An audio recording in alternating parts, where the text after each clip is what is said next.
Hello, and welcome to POMA Does, a podcast produced by the Pennsylvania Osteopathic Medical Association. We provide a voice for osteopathic medicine and share insights on issues important to osteopathic physicians, residents, and students, as well as those who embrace the osteopathic philosophy. POMA's mission is to promote the distinctive philosophy and practice of osteopathic medicine for our patients, our members, and the communities we serve. Thanks for tuning in.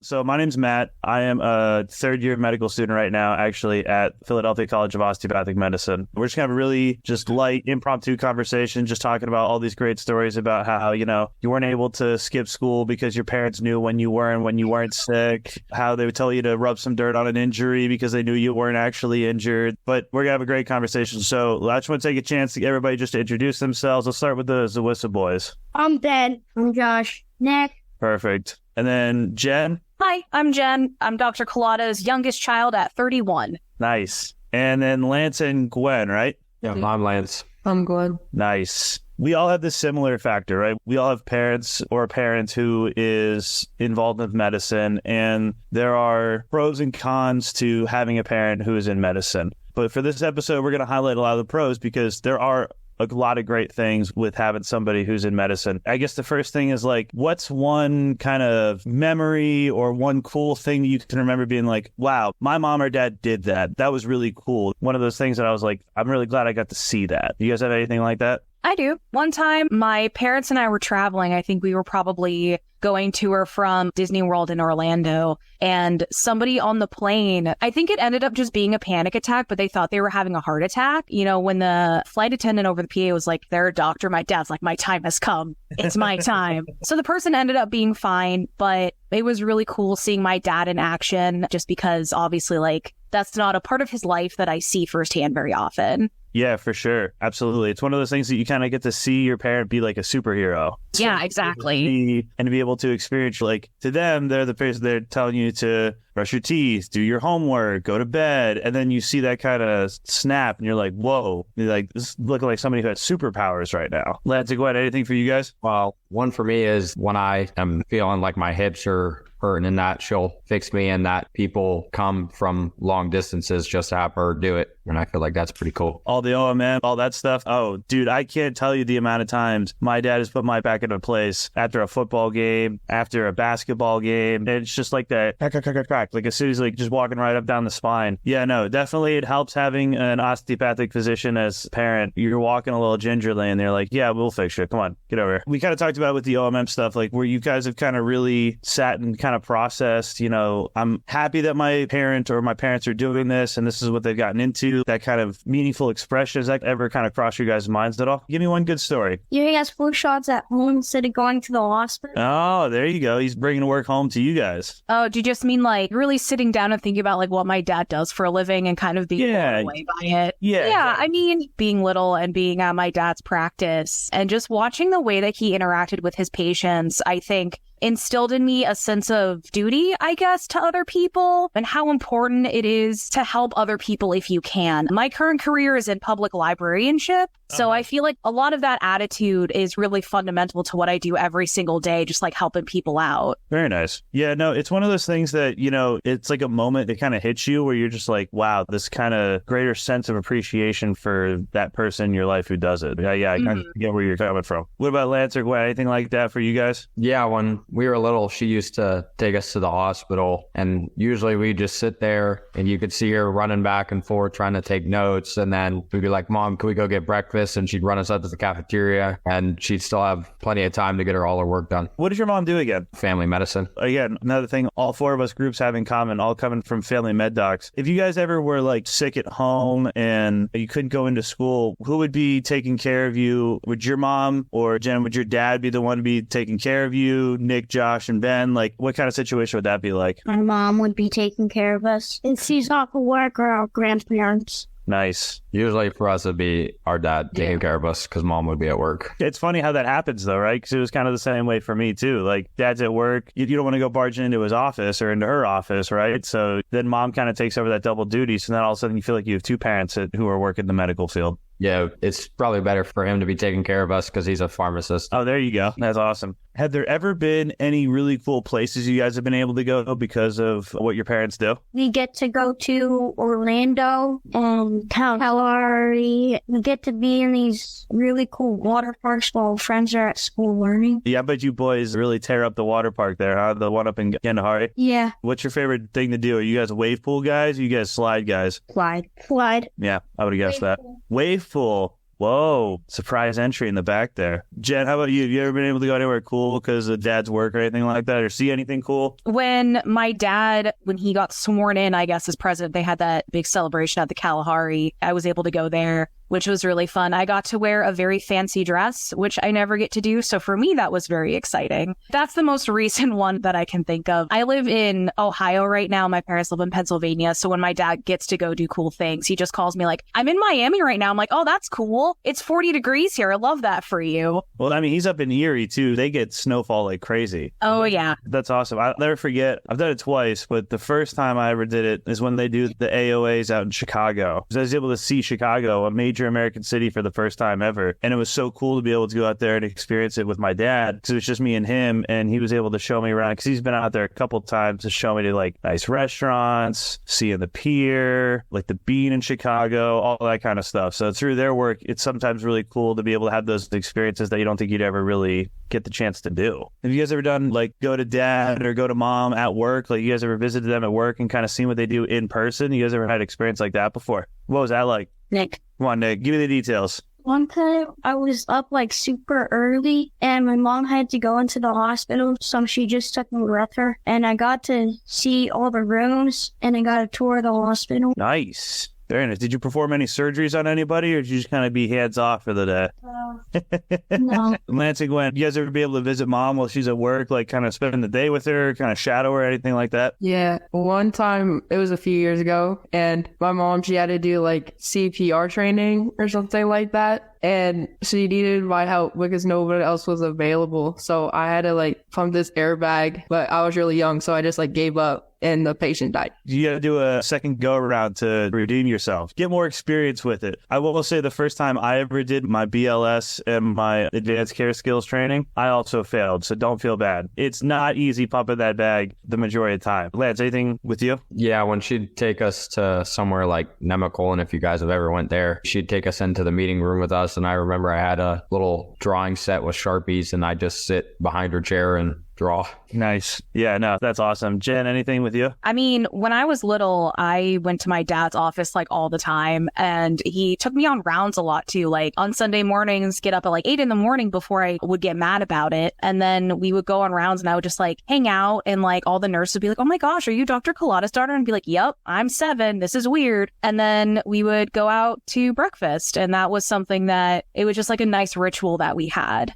And even now as an adult, when I do go up and visit Erie, I do try to stop in the office just to like pop in, say hi, surprise, it's me. And I'm sure he really appreciates that. I'm sure that kind of makes his day whenever you kind of step in and be able to surprise him. Going through the routine of medicine and kind of doing not the same thing over and over again, but you get into a rhythm. And if you get kind of surprised by being able to see one of your kids, I remember used to always make my dad's day, knock on the door and say, hey, what's going on? And you would always kind of perk up. So it definitely means a lot to him when you can do that. Yeah. I'm sure everybody here has gotten the same treatment that I got. Maybe not the Zawissa boys, because you guys are still a little young, but the treatment of, Mom, Dad, I think I'm sick. I don't think I can go into school today. I think I should just stay home and play the new video game I got or build the new Lego set that I just got. I don't think I can go in. And they kind of give you that look and they're like, you're fine. Get ready for school. Anybody have a story like that? I have multiple. That was like half of high school, I think. Just like, I'm sick. My dad's like, absolutely not. Get up. I just didn't want to get out of bed. My dad wasn't having any of it. He's like, I wake up at 6 a.m. every day, sometimes earlier. I'm like, yeah, you do. That's fair. Yeah, you do. But I still have a tickle in my throat. I don't want to go to school. Right. 4th grade last year, I played hooky, fake stomach aches, and I got out of it. All right. Well, let's hope that your dad never sees this episode come out. We're going to hope he doesn't watch this episode. Oh, my mom's in here right now. Dude, you got to lock that one up and keep that one a secret, dude. I gave it away. As a Did good it in 2nd grade too. Nice. And you were able to get away with it? Man, I never got away with that. I would always get caught right away. I could never, because I would always get the thermometer and I could never fake a temperature. So then they would give me the thermometer. I'm like, yeah, your temperature's fine, dude. You're going into school. I'm like, well, I did do my math homework, so that's going to stink. I've got tricks. You got, dude, keep them to yourself. Don't tell your tricks on the podcast. Lance and Gwen, anything for you guys kind of similar to what we're talking about? Yeah, I remember one time when I didn't feel good and she said, like, I don't care, you're going to school. And so when it was time to go up to the bus, I crawled over to get my shoes and threw up, and she still made me go to school. Oh, man. You went to school that day? God, credit to you. Get out of school. I never get out of school. That's all right. I never really got out of school either. I used to get migraine headaches, just like really bad headaches, just like on one side of your head. And I would like tell the nurse, I was like, I need to go home right now. And she knew my dad, and she'd be like, yeah, no, you're fine. Yeah, she won't pick us up from school because she said it's not worth leaving work. Come pick us up. I would try to get out of school, but I can't help laughing. You can't. Dude, you got to have a better poker face. You know what a poker face is? No, No emotion. You just got to show up, just be like, my stomach's hurt. No, you can't be laughing. I can't help it. I can't help it either. I've done that times. I bet you have. Tried to play hooky, You tried to play hooky. but I didn't get away with it. You didn't get away with it. What happened? Why weren't you able to get away with it? Because of my brothers. You jumping blame on your brothers? Yeah. They're like, you're fine. Get out of bed. Cough in the morning. Cough in the morning, too. He made me go to school and I sprained my wrist. This is what I was secretly hoping we were going to get into. I was just waiting for the Zawissa boys to start just letting it all fly. Starting to turn on each other. I know. What is one thing that you are happy about with your parents deciding to go into medicine and be doctors? Because for me, it was, and I think, Jen, you kind of hinted at this earlier, is that kind of feeling of a responsibility to help others or to do good. Have you guys kind of picked up on anything like that from your parents when you see them do medicine? I just like the trips. That's fair. I get that. Where's your guys' favorite place you guys have gone so far? Probably Florida, but Mom won't take us to Las Vegas or Puerto Rico, so I went to maybe it'll change.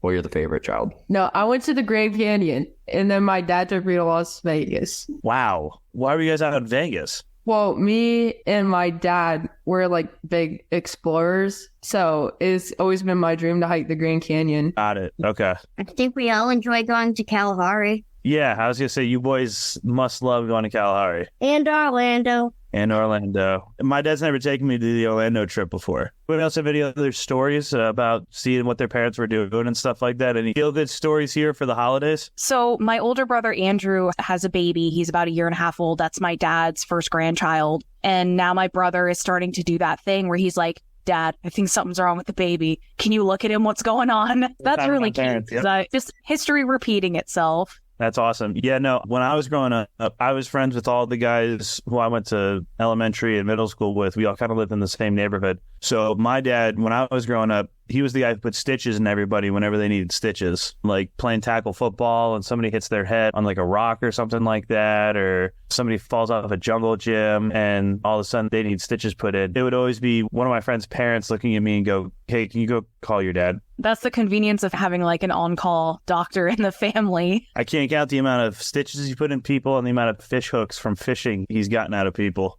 Oh boy, I need to ask my dad if he's ever taken a fish hook out of somebody. He's given me stitches, but never a fish hook. Need to ask. Yeah, the amount of camping trips where he's had to bring almost a surgical bag with him so that he can put stitches in and pull a fish hook out of somebody is, like I said, I can't even count the amount of times that's happened. I enjoy not having to go to the hospital to get stitches. I can just get it super glued. Perfect. There you go. Why go to the hospital when you just got dad and some super glue? Lance and Gwen, you guys ever had a story where your parents were just like, hey man, shake it off, you're going to be fine, and you're actually like, no, this really hurts? Yeah, so I played in a softball tournament like 2 or 3 years ago, and my one friend, she's a really good pitcher, and I was batting, and the ball hit my thumb. I told my mom it hurt really bad, but she made me play like a tournament the next day. And then we finally went to the hospital after like 3 days of tournaments, and we found out it was actually broken. Yep, that sounds about par for the course. Since you play basketball, my favorite was the rolled ankle, and you're like, this really hurts. And they're like, you're fine. Don't worry about it. It just kind of swells up to a balloon. Yeah, I rolled my ankle. I don't know how long ago.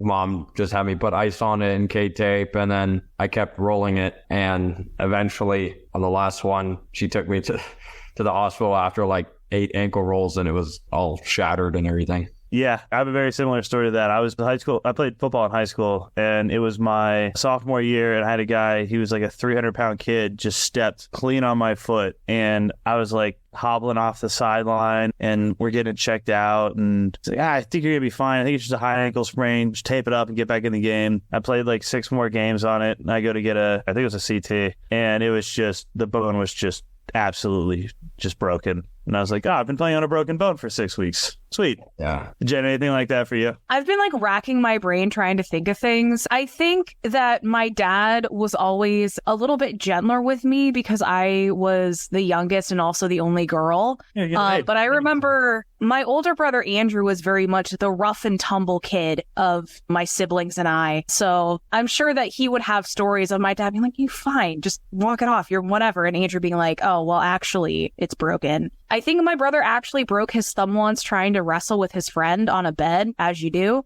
And I'm pretty sure my dad initially thought that he just sprained it, but it was straight up broken. Yep, that's pretty par for the course, kind of how it goes. Yep. I think we were in Giant Eagle and I was eating a bag of gummy worms and I started to choke on the gummy worm and my mom just reached down my throat and pulled out the gummy worm. She was going to have her boy choke on a gummy worm in the Giant Eagle. But if you had to say one thing to your mom or dad who does medicine, what's one way that you would thank them for all the things they've done for you over the years? How would you kind of put that into a couple of words? Thank you for taking care of me when I was sick. I'd say just thank you for, even though how busy you are, that she's still able to make it or at least watch what I do and my sports. Perfect. Couldn't put it any better. I would say thank you for showing me what it means to care about other people and putting me on that path. Absolutely. Yeah, no, that's huge. And especially as you get older, you kind of realize how important that is. And you eventually come to that day where it just kind of hits you and you're like, wow, that's really unique that I get to experience. Gwen, anything from you? Probably just like,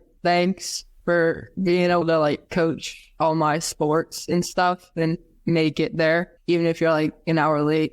Oh, does your mom coach softball for you too? Not softball, but she did football and then basketball and volleyball. Oh, that's awesome. It's really cool and important when you get that time with your parents, especially those who are in medicine, when you get that kind of time when you're playing a sport. Like I remember my dad used to help coach my Pee-wee football team, right? And that kind of time, like you watch him drive up to practice, get out of the car, and he's just a completely changed human being. Now he's your coach. Now he's that person who's pushing you to practice to be better, to work harder and all that good stuff. That's incredibly important to be able to experience that. It's, one thing that I think a lot of us can be thankful for is the fact that we do have parents that are so involved in our lives, even though that they have really crazy schedules and they do a lot for other people. Yeah. Shout out to my dad. My dad was always super busy, but he still would help me out with my math homework, even though I was bad at it. And we always ended up arguing, but he kept helping me like every night. Yeah. The amount of times that I've done the whole, hey, Dad, I have a social studies project that I have to do. We have to make a diorama of the Civil War. He's like, all right. It's due tomorrow. It's due tomorrow. Like 7 o'clock. He just sat down to eat dinner. He's seen 23 patients for the day. And also helped me with algebra. Thanks. Yeah, no. I want to thank everybody, Nick, Josh, and Ben, Jen, Lance, and Gwen. I want to thank you guys for coming on and doing this, the Kids of POMA episode. I want to thank you guys for your insight. I think we've had a lot of similar talks and we've had a lot of similar experiences. And I really think that stems from not only having parents who are physicians, but having great parents. Right? Like it just comes from having moms and dads who are not only great doctors, but great people. We're so blessed to be able to have something like that in our lives and to have that kind of rock and stability. So I do want to thank everybody for being on. Have a happy and safe holidays. It was great talking to you guys. Please take care. Thank you for joining us for this edition of POMA Does. Be sure to subscribe to POMA Does wherever you listen to your podcasts and tell your friends and colleagues to tune in. Learn more about osteopathic medicine and POMA on our webpage, www.poma.org, and join the conversation on social media. We're on Facebook, Instagram, LinkedIn, Twitter, and YouTube. Or email us at poma@poma.org. We'd love to hear from you. Join us next time for another edition of POMA Does.